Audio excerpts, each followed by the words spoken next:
When we hit a time of suffering, often one of the first things we do is ask the question, why? I've been talking about the different reasons I researched in the Bible about suffering. The first reason for suffering was for our learning. The second was that we feel the effects of people being awful humans. And here's a third reason. According to the Bible, ever since the Garden of Eden, the world has been in a state of entropy, or gradual decline into disorder. There were news articles even back in the day. At the beginning of Luke 13, Jesus was speaking to a crowd of thousands. In verse 4, he says, "Those 18 who died when the tower in Siloam fell on them, do you think they were more guilty than all the others living in Jerusalem? I tell you, no."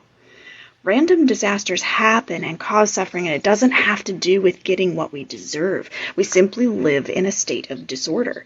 Disaster can be a wake-up call to our vulnerability. We aren't living in Eden anymore, and the disasters that happen may cause people to think about things like mortality, our spiritual state, or living more intentionally. If you have ever suffered from a disaster, I'm so sorry you had that hardship or loss. Remember, Mr. Rogers said, "Look for the helpers. You will always find people who are helping." To this day, especially in times of disaster, I remember my mother's words, and I am always comforted by realizing that there are still so many helpers, so many caring people in this world.